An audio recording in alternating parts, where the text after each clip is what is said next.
Assalamualaikum warahmatullahi wabarakatuh. Innal hamdalillah nasta'inuhu wa nastaghfiruh wa na'udzu bihi min shururi anfusina wa min sayyiati a'malina.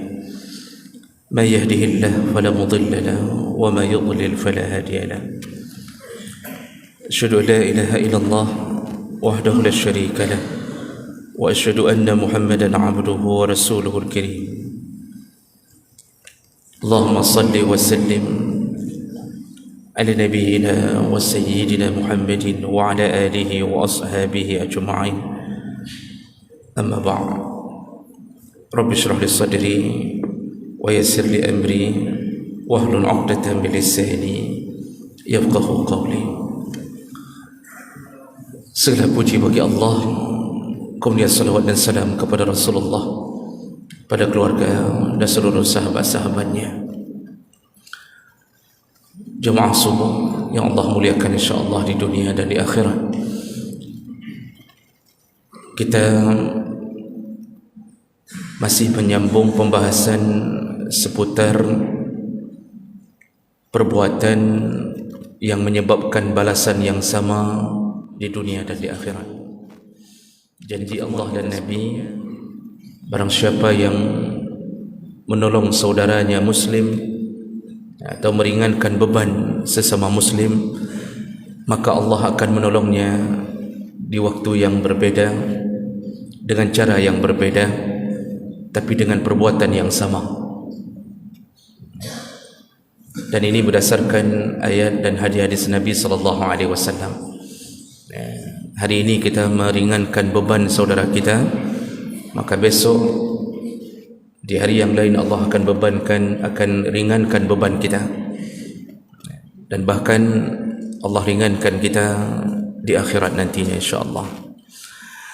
Kita akan sambung perbuatan berikutnya yang mendapatkan balasan yang sama dari Allah, yaitu barang siapa yang mempersulit kehidupan sesama muslim, maka Allah akan mempersulit hidupnya di dunia dan di akhirat.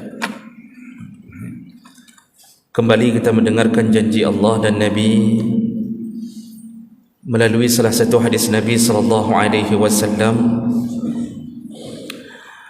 dari Abi Sirmah radhiyallahu anhu qala Rasulullah sallallahu alaihi wasallam, Rasulullah berkata, man darra musliman darrahu Allah, barang siapa yang memberi mudarat kepada seorang muslim, maka Allah akan memberi mudarat kepadanya. Wa man syaqqa musliman syaqqa Allahu alaihi, barang siapa yang mempersulit urusan seorang muslim, maka Allah akan mempersulit hidupnya. Hadis riwayat Abu Daud, Tirmizi dengan derajat yang hasan. Jemaah melakukan Allah Subhanahu wa taala, Nabi kalau sudah mengatakan sesuatu, maka perkataannya semuanya berdasarkan izin dan keterangan dari Allah. Dan kali ini Nabi mengatakan bahawa barang siapa yang memberi mudarat kepada seorang muslim, maka Allah akan memberi mudarat kepadanya di hari yang lain, di waktu yang lain, mungkin dengan cara yang berbeda, tapi tujuannya sama, yaitu mempersulit. Barang siapa yang membuat kehidupan seorang muslim terasa susah, maka tunggulah Allah akan membuat susah hidupnya. Ketika kita masih berkuasa dan kita merasa bahawa kekuasaan itu seakan-akan tidak hilang, lalu kita membuat peraturan-peraturan yang membuat muslim susah, tunggu waktunya ketika kita tidak lagi berkuasa, sudah cocok untuk disusahkan oleh Allah, maka Allah akan susahkan di dunia dan di akhirat. Kalau Allah tidak susahkan di dunia, Allah susahkan di akhirat. Jemaah melakukan Allah, kalau kita memperhatikan benar-benar tentang siapa Tuhan kita, yaitu Allah Subhanahu wa taala, lihatlah bagaimana Allah meringankan segala hidup kita. Allah tidak mempersusah hidup kita. Ketika Allah menitipkan janin di dalam alam rahim, Allah tidak menyusahkan rahim. Allah juga tidak menyusahkan janinnya. Allah Subhanahu wa taala memberikan rezeki kepada kita tanpa harus kita berusaha. Apa yang dimakan oleh ibu kita, itulah makanan kita. Jadi Allah tidak ciptakan hamba dari awal untuk kemudian dipersusah. Nah, kalau kemudian ibunya merasa susah, Allah ganti dengan pahala yang berlimpah yang dijanjikan Allah di akhirat nantinya. Setelah kita lahir, adakah beban syariat untuk kita? Tidak ada. Allah maafkan kita terus-terusan sampai kita mengetahui siapa diri kita. Kita ini baru diberikan syariat oleh Allah, baru dibebankan syariat ketika sudah sampai waktu baligh. Dan itu waktu kita sudah mulai mengetahui siapa diri kita. Sebelum itu apapun yang kita lakukan Allah maafkan, tidak mengapa, tidak mengapa. Bahkan dosa besar pun tidak ditanggung oleh seorang anak yang belum baligh. Tidak ada beban. Kita kencing di mana saja, tidak berdosa, tidak menyusahkan kita. Tapi yang susah orang yang kita kencingi tentunya. Jadi kalau kita ini hidup aman begitu saja, keluar di waktu pagi hari dari rumah, ketika kita sudah mencapai umur-umur yang mengetahui siapa diri kita, Allah Subhanahu wa taala ketika kita keluar dari rumah, semua syariat berlaku sesuai dengan kemampuan. Allah Subhanahu wa taala menyuruh salat. Tapi ketika keadaan kita tidak mampu salat, maka Allah Subhanahu wa taala mengatakan silahkan bagaimana yang bisa. Yang tidak mampu berdiri, duduklah. Yang betul-betul tidak mampu duduk, berbaringlah. Yang benar-benar tidak mampu berbaring, telentanglah. Yang tidak mampu telentang, lakukan dengan bahasa isyarat. Yang tidak bisa dengan bahasa isyarat, niatkan di dalam hati bahawa sedang salat. Fikirkan di dalam hati tentang gaya salat. Tidak mampu juga, lakukan bagaimana yang mampu, kata Nabi. Tidak mampu juga, sudah saatnya disalatkan. Tidak ada satu pun kemudaratan yang Allah beri. Ketika kita keluar dari rumah, berjalan melebihi 90 km, maka Allah buat syariat. Bagi mereka yang terasa susah dalam perjalanan, Allah ringankan. Boleh pilih, mau salat qasar dengan memendekkan salat yang 4-4 menjadi 2 rakaat, atau mau mengumpulkan salat, mau jama' takhir, mau jama' takdim, silakan pilih. Kalau perjalanan sudah melebihi perjalanan 90 km, Allah mudahkan segala-gala. Jemaah melakukan Allah, ketika kita menghadapi hari-hari puasa, tidak mampu untuk berpuasa karena sesuatu yang menyebabkan uzur kita, sakitkah, atau orang-orang yang menyusui, atau hamil, atau melahirkan. Apa kata Allah? Barang siapa yang sakit, au ala safarin, man kana minkum maridan au ala safarin, barang siapa yang sakit atau sedang dalam perjalanan, dia tidak mampu untuk berpuasa, fa'iddatun min ayamin ukhar, gantilah di hari yang lain. Orang disuruh bayar zakat, tapi tetap syaratnya adalah kemampuan. Mampu bayar, tidak mampu tidak mengapa. Orang disunnahkan berakikah, syaratnya kembali kepada kemampuan. Mampu akikah, kalau tidak mampu tidak mengapa. Tunda akikah kapan yang mampu, tidak bermasalah. Orang berwuduk tidak bisa kena air, tidak mengapa, kata Allah. Kalau tidak bisa kena air, gantilah dengan debu. Tidak bisa juga kena debu, salatlah saja. Nanti setelah selesai urusan uzur itu, gantilah salatnya kapan waktu sudah boleh kena air dan kena debu. Subhanallah, ini syariat Allah. Allah yang maha perkasa, Allah yang maha agung, Allah Al-Jabbar yang berhak memaksa hamba, tapi ternyata meringan-ringankan hidup kita, serba meringankan. Kita buka mata kita untuk bisa melakukan syariat, Allah sediakan air, Allah ringankan, Allah sediakan air, Allah turunkan dari langit, atau Allah tumbuhkan, Allah munculkan dari alam, dari bawah bumi. Kita bisa mendapatkan air dari bawah, dari atas, untuk kita melakukan amal kita.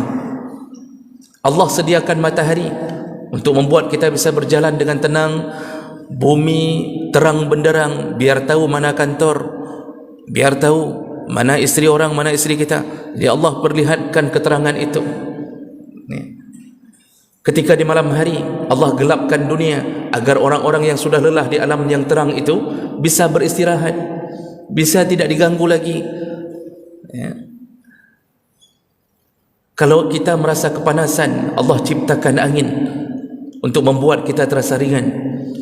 Lalu Allah izinkan kita berjalan dari satu tempat ke tempat yang lain. Allah tundukkan laut, Allah tundukkan danau, Allah tundukkan sungai agar kita bisa mengapung di atasnya.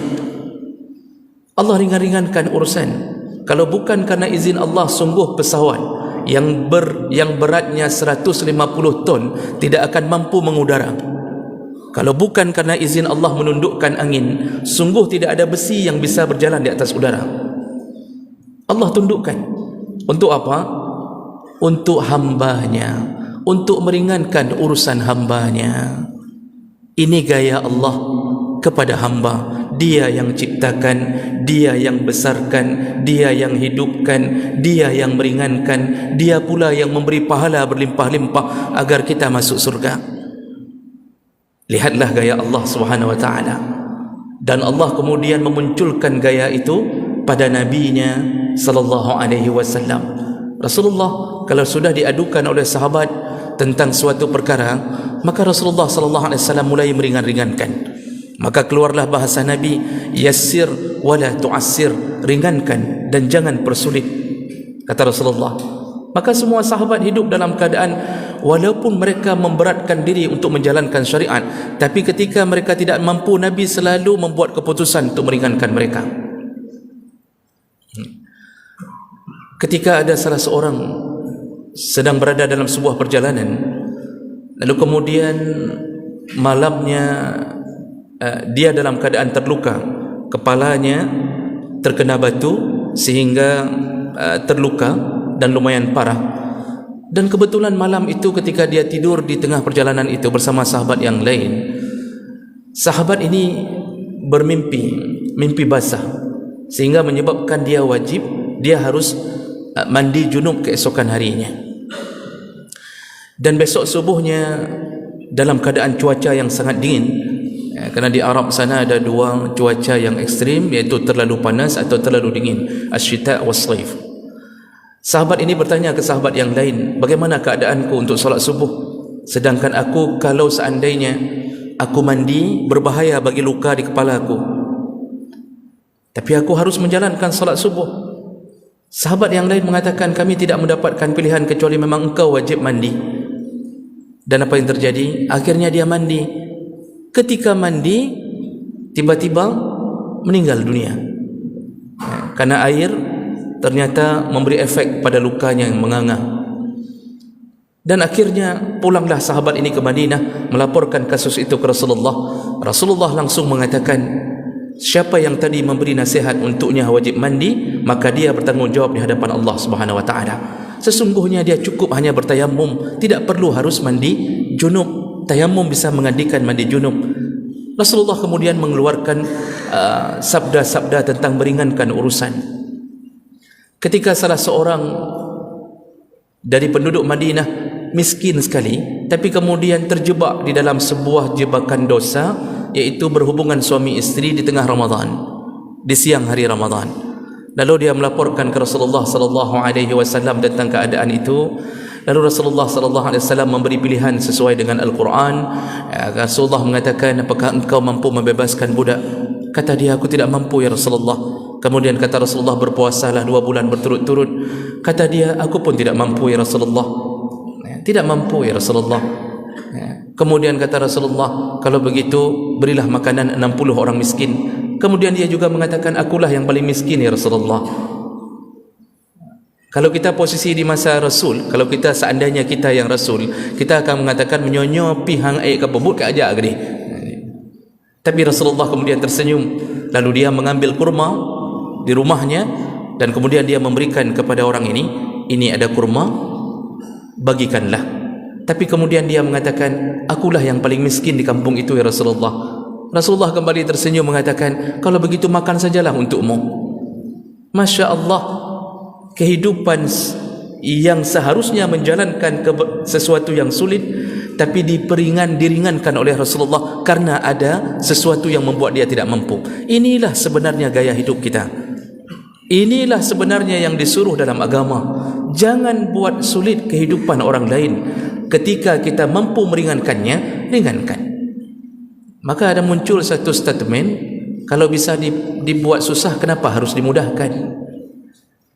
Ini apa slogan orang-orang yang galak bersusah go. Kalau bisa dipersulit, kenapa harus diringankan? Maka muncullah orang-orang ini ketika mereka berkuasa, maka mereka mulai merusak kehidupan Muslim dengan menyusah-nyusahkan hidup. Dan itu terjadi dalam semua perkara, mulai dari kenegaraan, perekonomian, kesehatan, keamanan. Semua prinsip untuk menyusahkan orang lain kadang-kadang muncul bagi mereka yang kadang-kadang tidak sadar bahawa Allah akan membalas kesusahan itu. Sederhana, kadang-kadang kita menuju ke satu kantor untuk mengurusi urusan-urusan yang diwajibkan oleh negara. Kita harus ada SIM, kita harus ada STNK, kita harus ada KTP, kita harus ada BPJS, kita harus ada ini, ada itu, ada macam-macam disuruh. Akte kelahiran harus buat, kalau enggak tidak dianggap lahir. Subhanallah. Apa yang terjadi jemaah melakukan Allah? Ada orang-orang yang lupa kalau dia menyusahkan orang, Allah akan menyusahkan dia di hari yang lain. Apa yang dia lakukan? Dia persulit. Yang seharusnya kita bisa dapatkan urusan dengan mudah, yang seharusnya 5 menit bisa selesai, yang seharusnya hanya cukup isi formulir dengan beberapa data yang memang dibutuhkan, tapi kemudian dipersulit. Dibuat ini, disuruh itu, ambil ini, ambil itu. Ada yang datang kadang-kadang dari pelosok desa, harus mendatangi kantor di tengah kota, berjalan saja sampai beberapa jam sampai ke sana, kemudian dibuat macam-macam. Ada yang dibilang tidak ada belangko, padahal belangko ada, tapi sengaja tidak dibuat tidak ada belangko. Tujuannya apa? Supaya orang ini mau membayar belangko, dan ujung-ujungnya semua orang berjalan dari pintu samping, nuruh talung tian. Ini ada uang 100.000, padahal mereka punya gaji untuk membuat itu, tapi sengaja mengambil yang haram lalu mencampurkan dengan yang halal. Maka semua orang akhirnya mengambil jalan pintas, menemui calo, menemui orang-orang samping, padahal calonya nurung nyancian. Orang itu juga dia persulit hidup kita agar mereka mendapatkan harta. Subhanallah. Inilah gaya hidup. Inilah gaya hidup. Tidak seharusnya kita hamba saling menyusahkan sesama kita. Yang menciptakan kita saja tidak menyusahkan kita, apalagi kita tidak saling cipta. Kita tidak saling cipta, tidak ada jasa kita dalam urusan menghidupkan saudara kita, tapi dipersulit urusan. Makanya hal-hal begini itu perlu dipertimbangkan kembali. Kecuali memang yang layak dipersulit, itu wajar. Jadi kalau orangnya memang tidak mau melakukan apapun, sehingga dia memang layak dipersulit atau dia mempersulit dirinya sendiri, itu wajar kita bertahan di atas prosedur. Tapi yang seharusnya ringan tapi kita persulit, itu yang dimaksud dosa. Itu yang dimaksud kita akan mendapatkan hal yang sama. Jemaah melakukan Allah, kadang-kadang kehidupan ini bergulir dalam dunia rumah tangga. Ada suami ketika terjadi huru-hara dalam rumah tangganya, dia mempersulit kehidupan istrinya dengan cara tidak mau diceraikan. Ini ribut setiap hari. Tapi kemudian setelah dia menzalimi istrinya, contohnya dia tidak beri nafkah, dia memukul istri, lalu kemudian ketika istrinya memohon diceraikan saja daripada diperlakukan begini, Biasanya suami yang memang tidak berilmu, tidak beragama, itu akan mengatakan, Han, menyoceri hangku cerikah? Saya tidak akan menceraikan kamu. Kalau mau urus sendiri, cerai. Padahal dia sudah tidak kasih nafkah, tapi kemudian dia tidak mau lepaskan istrinya hanya untuk menyiksa istri, supaya dia tidak bisa nikah dengan orang lain dan supaya dia terus-terusan tersiksa di dalam kezalimannya. Maka muncullah para suami sebahagian yang tidak mau menceraikan istri, tapi dia pun tidak mau melakukan kewajiban sebagai suami. Jadi istrinya disuruh luntang-lantung begitu saja, sehingga tidak tahu mau buat apa. Diceraikan tidak, diberi nafkah tidak. Padahal kalau dia ceraikan, biarkan dia dengan suaminya yang baru. Mungkin dia mendapatkan suami baru lebih baik daripada suaminya yang lama, tapi dipersulit urusannya. Kalau pengadilan agama, pengadilan syariat, itu wajar mempersulit urusan ini agar mendapatkan bukti. Kadang-kadang laporan istri ke pengadilan syariat mengatakan dia dipukul, dia ini, dia itu. Itu pengadilan syariat memang harus mencari bukti dulu. Tidak boleh menjatuhkan vonis fasakh sampai mendapatkan bukti. Maka diminta surat visum.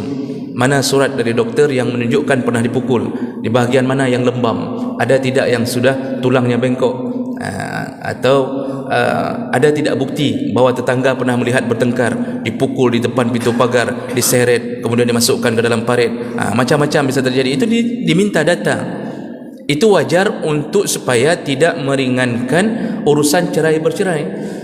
Tapi kalau kemudian suami sudah tahu dia menzalimi istrinya, sengaja tidak menceraikannya agar istri hidupnya susah, ini semua adalah yang dimaksud oleh Allah. Maka model yang hidup begini, nanti lihatlah, tunggulah waktunya. Allah akan mempersulit hidupnya di dunia dan di akhirat. Dipersulit oleh Allah. Seandainya kita dipersulit hidup kita di akhirat, sungguh celakalah kita. Karena pada hari itu yang bersenang-senang adalah orang-orang yang dihisab dengan hisab yang ringan. Makanya Allah mengatakan, wa amma man utiya kitabahu biyamini fasawfa yuhasabu hisaban yasira. Orang-orang yang diberikan kitab dengan tangan kanannya, maka dia akan dihisab dengan hisab yang mudah. Wa amma man utiya kitabahu wara'a dhahrih, barang siapa yang diberikan kitab di belakang punggungnya, maka mulailah kehidupan yang susah dia mulai dapatkan. Dia akan berteriak, fasawfa yad'u subura. Dia berteriak, dia merasa susah, diberdirikan di padang mahsyar di bawah terik matahari, tidak ada perlindungan. Disitulah kita menyesali tentang kenapa kita pernah mempersulit orang lain. Maka jemaah melakukan Allah, berhati-hatilah dengan janji Nabi bahawa jangan sampai kita mempersulit kehidupan orang sehingga Allah mempersulit kehidupan kita. Mudah-mudahan ini menjadi sebuah renungan bagi kita untuk bekerja, berjalan dalam dunia apapun. Jangan persulit kehidupan sama muslim. Selama masih bisa diringankan dan wajar untuk diringankan, ringankanlah. Semoga Allah ringankan kita di dunia dan di akhirat. Subhanakallahumma wa bihamdik, asyhadu an la ilaha illa anta, astaghfiruka wa atubu ilaik. Wassalamu alaikum warahmatullahi wabarakatuh.